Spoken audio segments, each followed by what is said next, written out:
Landlord, ho!" The shout broke the lowering silence and reverberated through the black forest with sinister echoing. "This place hath a forbidding aspect, meseemeth." Two men stood in front of the forest tavern. The building was low, long, and rambling, built of heavy logs. Its small windows were heavily barred, and the door was closed. Above the door its sinister sign showed faintly, a cleft skull. This door swung slowly open, and a bearded face peered out. The owner of the face stepped back and motioned his guests to enter, with a grudging gesture, it seemed. A candle gleamed on a table. A flame smoldered in the fireplace. "Your names?" "Solomon Kane," said the taller man briefly. "Gaston Larmont," The other spoke curtly. "but what is that to you?" "Strangers are few in the Black Forest," grunted the host. "Bandits many. Sit at yonder table, and I will bring food." The two men sat down, with the bearing of men who have travelled far. One was a tall gaunt man, clad in a featherless hat and sombre black garments, which set off the dark pallor of his forbidding face. The other was of a different type entirely, bedecked with lace and plumes, although his finery was somewhat stained from travel. He was handsome in a bold way, and his restless eyes shifted from side to side, never still an instant. The host brought wine and food to the rough-hewn table, and then stood back in the shadows, like a sombre image. His features, now receding into vagueness, now luridly etched in the firelight as it leapt and flickered, were masked in a beard which seemed almost animal-like in thickness.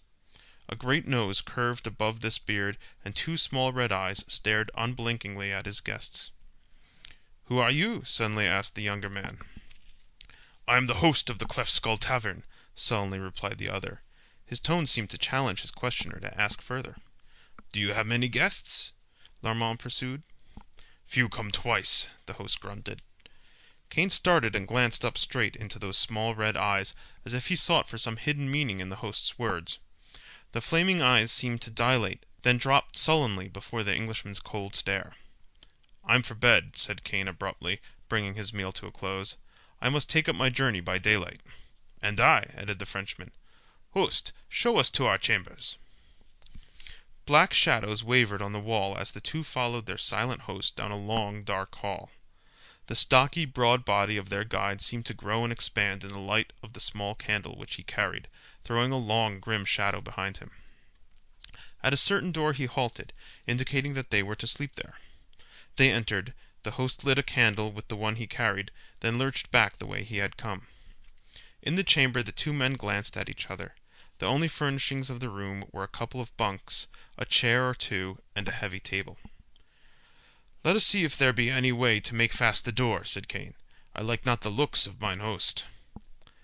"There are racks on the door and jamb for a bar," said Gaston, "but no bar."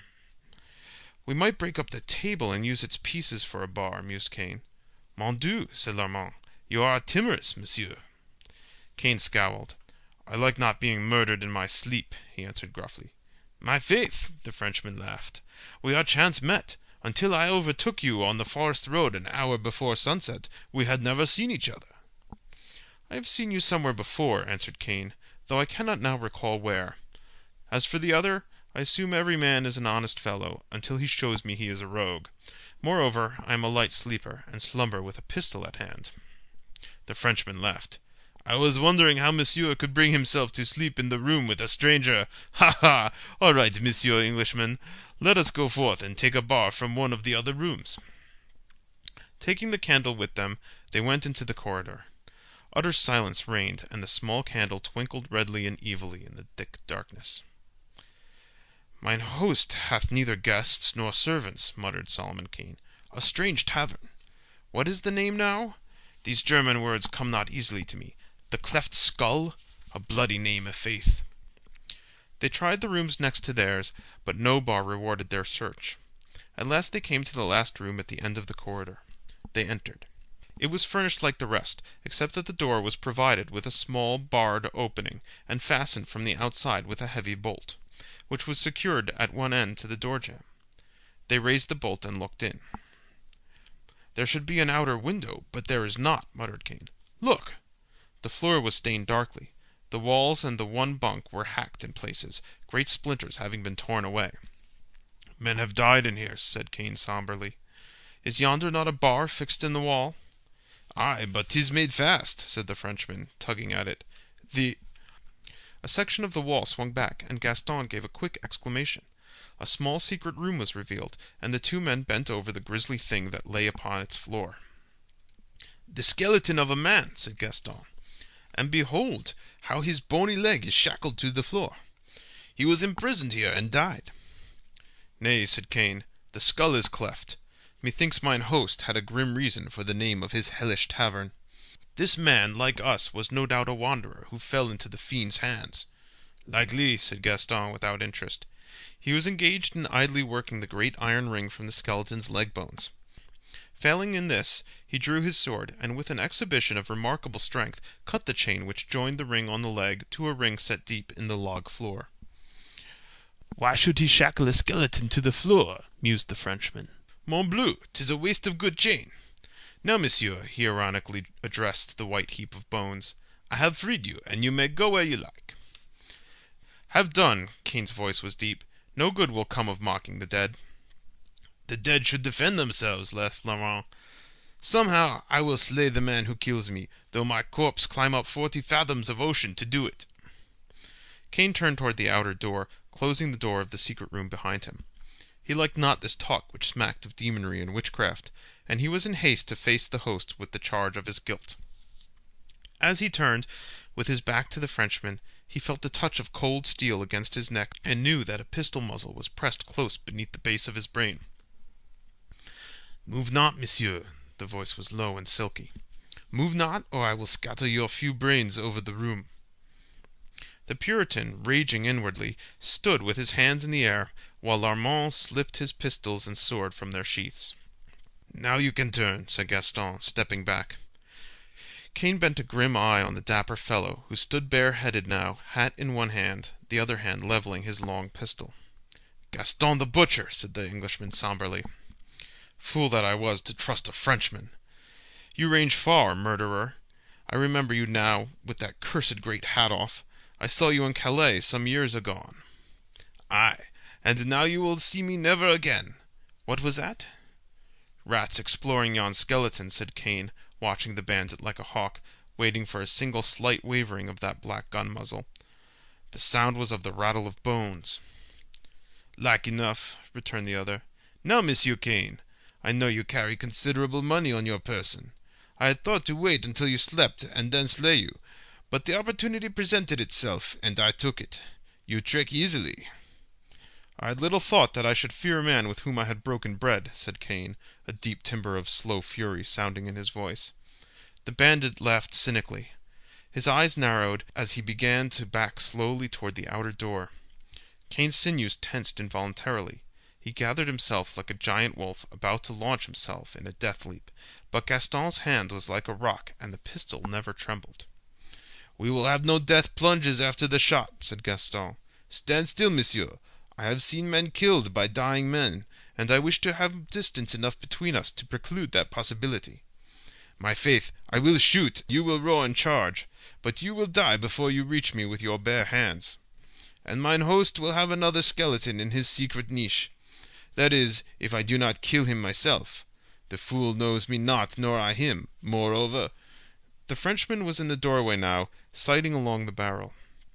The candle, which had been stuck in a niche on the wall, shed a weird flickering light which did not extend past the doorway. And with the suddenness of death, from the darkness behind Gaston's back, a broad, vague form rose up, and a gleaming blade swept down. The Frenchman went to his knees like a butchered ox, his brains spilling from his cleft skull. Above him towered the figure of the host, a wild and terrible spectacle, still holding the hanger with which he had slain the bandit. "Ho, ho!" he roared. "Back!" Cain had leapt forward as Gaston fell, but the host thrust into his very face a long pistol which he held in his left hand. "Back!" he repeated in a tigerish roar, and Cain retreated from the menacing weapon and the insanity in the red eyes. The Englishman stood silent, his flesh crawling as he sensed a deeper and more hideous threat than the Frenchman had offered. There was something inhuman about this man, who now swayed to and fro like some great forest beast, while his mirthless laughter boomed out again. "Gaston the butcher!" he shouted, kicking the corpse at his feet. Ho, ho! My fine brigand will hunt no more. I had heard of this fool who roamed the Black Forest. He wished gold, and he found death. Now your gold shall be mine, and more than gold, vengeance." "I'm no foe of yours," Kane spoke calmly. "All men are my foes. Look, the marks on my wrists. See, the marks on my ankles. And deep in my back, the kiss of the knout. And deep in my brain, the wounds of the years of the cold, silent cells where I lay as punishment for a crime I never committed." The voice broke in a hideous, grotesque sob. Kane made no answer. This man was not the first he had seen whose brain had shattered amid the horrors of the terrible continental prisons. "But I escaped," the scream rose triumphantly. "And here I make war on all men. What was that?" Did Kane see a flash of fear in those hideous eyes? "My sorcerer is rattling his bones," whispered the host, then laughed wildly. "Dying, he swore his very bones would weave a net of death for me. I shackled his corpse to the floor, and now, deep in the night, I hear his bare skeleton clash and rattle as he seeks to be free. And I laugh, I laugh! Ho, ho! How he yearns to rise and stalk like old King Death along these dark corridors when I sleep, to slay me in my bed." Suddenly the insane eyes flared hideously. "You were in that secret room, you and this dead fool. Did he talk to you?" Kane shuddered in spite of himself. Was it insanity, or did he actually hear the faint rattle of bones, as if the skeleton had moved slightly? Kane shrugged his shoulders. Rats will even tug at dusty bones. The host was laughing again. He sidled around Kane, keeping the Englishman always covered, and with his free hand opened the door. All was darkness within, so that Kane could not even see the glimmer of the bones on the floor. "All men are my foes," mumbled the host, in the incoherent manner of the insane. "Why should I spare any man? Who lifted a hand to my aid when I lay for years in the vile dungeons of Karlsruhe, and for a deed never proven? Something happened to my brain then. I became as a wolf, a brother to these of the Black Forest, to which I fled when I escaped. They have feasted, my brothers, on all who lay in my tavern, all except this one who now clashes his bones, this magician from Russia. Lest he come stalking back through the black shadows when night is over the world, and slay me, for who may slay the dead? I stripped his bones and shackled him.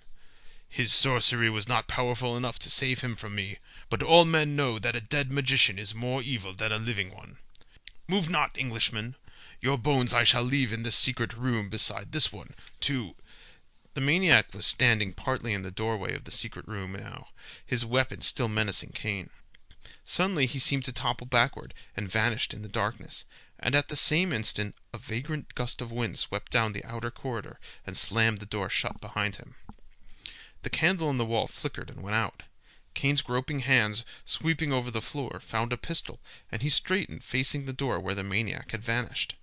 He stood in the utter darkness, his blood freezing, while a hideous muffled screaming came from the secret room, intermingled with the dry, grisly rattle of fleshless bones. Then silence fell. Kane found flint and steel and lighted the candle.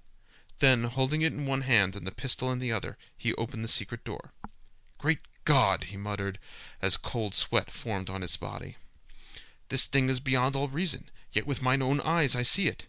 2 vows have here been kept, for Gaston the butcher swore that even in death he would avenge his slaying, and his was the hand which set yon fleshless monster free. And he—" The host of the cleft skull lay lifeless on the floor of the secret room, his bestial face set in lines of terrible fear, and deep in his broken neck were sunk the bare finger bones of the sorcerer's skeleton.